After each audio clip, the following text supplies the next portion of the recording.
Bonjour à tous, l'industrie des comics est en deuil, l'industrie des comics a perdu un géant. John Cassaday nous a quittés à l'âge de 52 ans et on est tous d'accord pour dire que c'est beaucoup trop tôt. L'ensemble de la communauté des créateurs de comics lui rend hommage depuis plusieurs jours en publiant les couvertures mythiques qu'il a pu dessiner, les personnages qu'il a magnifiés avec son trait incroyable. Et c'est toute une industrie qui bascule devant l'horreur en apprenant la mort d'un auteur aussi jeune et aussi talentueux. C'est un dessinateur que j'apprécie particulièrement. On le voyait beaucoup moins ces dernières années. Il faisait surtout des couvertures, mais il laisse derrière lui une œuvre absolument magnifique sur laquelle on va bien entendu revenir. 52 ans, c'est beaucoup trop tôt. Je pensais même qu'il était plus âgé, parce que je ne connaissais pas son âge, hein, j'avais pas fait de recherche spéciale avant cela. D'abord parce que l'ensemble des créateurs qu'on aime vieillit comme tout le monde. Il paraît que nous aussi on vieillit. Et je pensais que il avait pendant très longtemps travaillé, que si on le voyait moins, c'était parce que il avait peut-être vieilli et que il avait peut-être moins l'envie, ou peut-être qu'il avait moins besoin de travailler, touchant des royalties et peut-être pouvant vivre de son travail sans avoir à faire 22 pages par mois de façon industriel et staccanoviste. On se rend compte qu'il avait 52 ans et que quand il a explosé à la fin des années 90 et au début des années 2000 sur les séries Planetary et Astonishing X-Men, en fait il n'avait que 25 ans. Et donc c'était une superstar, c'était quelqu'un d'éminemment précoce et d'éminemment talentueux, et c'était un auteur absolument génialissime à tout point de vue. C'était une rockstar, il avait d'ailleurs un look de rockstar, je ne sais pas si vous avez vu des photos de lui. C'était un dessinateur vraiment, c'était un beau gosse, c'était vraiment un beau gosse, sourire charmeur, cheveux longs, une attitude cool comme seuls les Américains peuvent l'avoir, et il avait en plus, d'après les témoignages qu'on peut lire un petit peu partout, il avait l'air éminemment sympathique et tout le monde souligne sa gentillesse. Il s'est fait connaître, John Cassaday, chez Wildstorm, hein, c'est un pur produit Wildstorm, le studio de Jim Lee qui a produit Wildcats, Gen 13 et toutes les séries. Il a commencé avec Jeff Marriott sur une série qui s'appelait Desperado.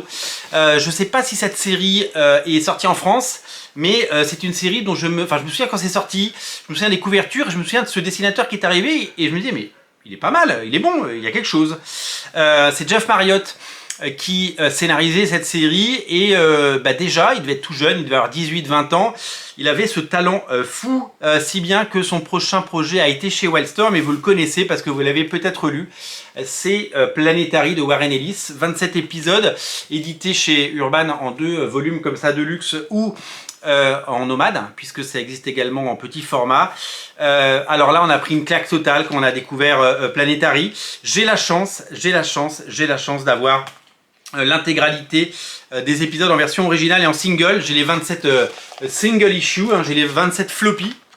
C'est un voyage dans la culture des super-héros, dans l'histoire des super-héros, mais aussi dans l'histoire du pulp, avec des personnages comme Doc Savage, mais aussi des personnages issus de l'imaginaire, puisque Godzilla, par exemple, fait une apparition. En fait, tout ce que la culture compte de personnages populaires, ça fait l'objet d'un univers partagé dans lequel les personnages de Planetary évoluent et mènent l'enquête. C'est une sorte de X-Files magnifiquement scénarisé par Warren Ellis et incroyablement bien illustré par ce dessinateur fabuleux qui est John Cassaday, qu'on a vraiment découvert sur cette série, qui a été publiée avec des hauts et des bas, puisque les numéros évidemment ont été n'étaient pas toujours très à l'heure, parce qu'ils faisaient d'autres projets en parallèle, mais c'est vraiment génial. Planetary, c'est une série qui a connu plusieurs crossovers, avec Authority par exemple, et avec Batman. Il y a un crossover Authority Batman qui existe, et donc il a dessiné Batman, John Cassaday, dans le crossover Planetary Batman, puisque Wildstorm au départ c'était un studio indépendant qui a été racheté par DC, et donc forcément le crossover était devenu quelque chose d'évident. Le succès de Planetary et surtout le succès d'Estime a ouvert les portes à John Cassaday de Marvel, où il a fait des projets absolument incroyables, notamment la série que je conseille à tous les lecteurs qui veulent découvrir et les X-Men, c'est Astonishing X-Men de Joss Whedon, 25 épisodes d'une maestria incroyable, le dessin, l'action, le découpage, le sens du détail, ce dessin fabuleux, et puis cet humour omniprésent, cette interaction avec les personnages, ce récit absolument génialissime qui fait partie des grandes œuvres de Joss Whedon et des X-Men. On a tous aimé, il y a énormément de gens qui ont aimé les X-Men, beaucoup de gens qui découvrent aujourd'hui les X-Men grâce à cette collection Pocket et grâce à ces rééditions, et c'est vraiment, alors là pour le coup les X-Men c'est quelque chose d'absolument fabuleux. Et c'est quelque chose que je vous invite à lire, parce que d'abord c'est bien de replonger dans le style et dans le dessin de John Cassaday à cette occasion, et c'est vraiment génialissime de voir à quel point il était talentueux, et à quel point il a tout cassé sur ces 25 épisodes des X-Men, quoi. C'était vraiment exceptionnel. J'ai tellement aimé ça à l'époque, et là on est je crois en 2005, un truc comme ça. En tout cas, on est au début des années 2000. En fait, on est juste après, oui, on est au tout début des années 2000, puisque c'est juste après, ça prend un petit peu la suite des New X-Men de Grant Morrison. Regardez cette planche, Wolverine, Emma Frost, hop, qui tremble et qui transpire.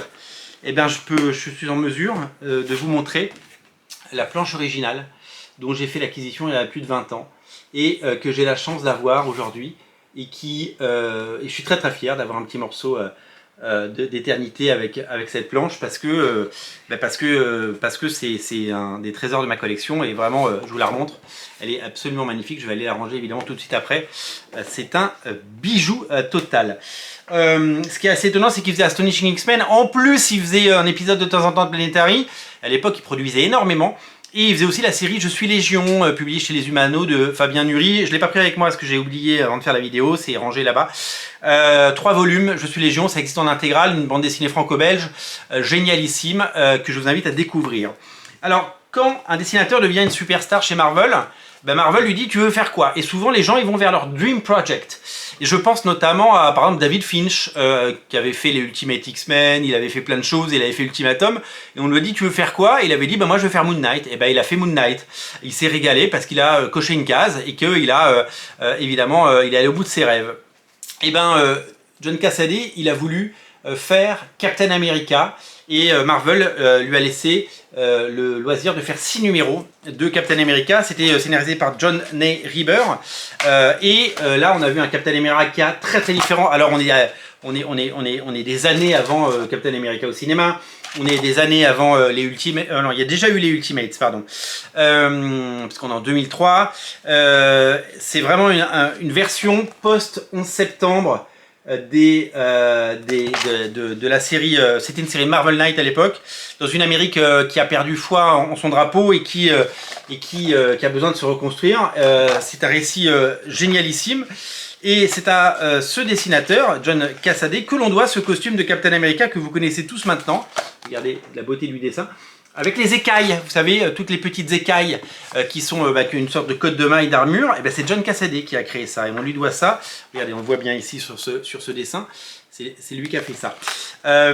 Donc ça c'est vraiment génial. Après il a fait plus que des projets spéciaux. C'est lui qui a lancé Uncanny Avengers par exemple, Uncanny Avengers en 2012. Les 6 premiers numéros de la série de Rick Remender, qui mélangeait après le crossover Avengers versus X-Men, les séries Avengers et X-Men. Donc les 6 premiers numéros c'était lui. Après il y a eu d'autres dessinateurs comme Olivier Coipel ou Daniel Acuna, vous le savez. Et après il a dessiné le comics le plus vendu des années 2000, puisque c'est lui qui a relancé Star Wars. Alors ça c'est une couverture d'Alex Ross, mais je peux vous montrer, j'ai la chance d'avoir l'Absolute qui est sorti chez Panini il y a quelques temps. Et c'est tout simplement génialissime. Il a fait les 6 premiers numéros.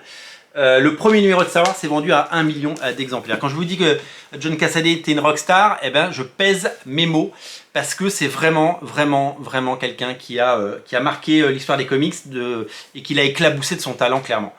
Il a travaillé sur Batman, il a travaillé sur Hellboy, il a fait des couvertures chez Dynamite. Voilà. on le voyait beaucoup moins récemment. Je ne sais pas sur quoi il travaillait, est-ce qu'il avait d'autres projets de comics au long cours et des retours comme ça sur des histoires en 6 numéros. Je ne sais pas du tout quels étaient ses projets. Il faisait pas mal de couvertures récemment, on l'avait vu beaucoup notamment chez Marvel. Et c'est un dessinateur qui a toujours été là, et c'est à travers tout ce que je vous ai montré ici, c'est un dessinateur qui a véritablement marqué l'histoire des comics, qui est parti beaucoup trop tôt, et qui va nous manquer, clairement, qui va nous manquer, parce que c'était quelqu'un de génial. Donc moi je vais chérir cette planche originale. Regardez ce Wolverine magnifique. Je vais la chérir longtemps parce que elle est magnifique, et je trouve que c'est véritablement bien une perte énorme pour toute l'industrie des comics. Toutes nos pensées vont à sa famille, bien entendu, à ses proches, à ceux qu'il aimait. Et puis toute la communauté des fans de comics qu'on a pu voir sur les réseaux et ailleurs rend un hommage unanime à ce personnage à la fois adorable, paraît-il, et talentueux, ça c'est une évidence. Beaucoup trop d'auteurs de comics partent prématurément, on l'a déjà vu. Tim Sale récemment, Darwin Cook il y a quelques années, Michael Turner bien entendu qui nous a quittés précocement également. C'est tout simplement affreux à chaque fois qu'on perd un auteur de talent et qu'on a aimé. Il laisse derrière lui une œuvre fantastique que je vous invite vraiment à redécouvrir. Le meilleur hommage qu'on peut rendre aujourd'hui, c'est de replonger dans tout ce qu'il a fait. C'est vraiment génialissime tout ce qu'il a pu produire et tout ce qu'il a pu faire. Il va nous manquer énormément, et je tenais à travers cette vidéo rendre hommage à son travail, parce que dans le cœur des comics et des fans de comics et notamment des X-Men, il a une place vraiment importante. Souvent les auteurs sont critiqués sur les réseaux, sur les forums, où on entend hey, il est pas rapide, hey, il a pas sorti ses épisodes, hey, on le voit plus, hey, il est feignant et machin. On entend des choses affreuses. On se rend vraiment compte que c'est tout simplement fabuleux de voir l'œuvre qu'il nous laisse derrière lui et le plaisir qu'il nous a procuré pendant toutes ces années. Salut l'artiste, vraiment, merci John Cassaday, thank you man. C'est vraiment le cœur serré que je termine cette émission, parce que c'est un dessinateur que j'ai suivi depuis plus de 25 ans et que j'adore, et qu'on va regretter, et on va se replonger avec passion dans tout ce qu'il a fait. Merci Monsieur Cassaday, et on vous souhaite de reposer en paix, le fan ne peut que dire merci, un grand merci, un merci infini, parce que vraiment voilà, tout est là, tout est dit. Merci, salut.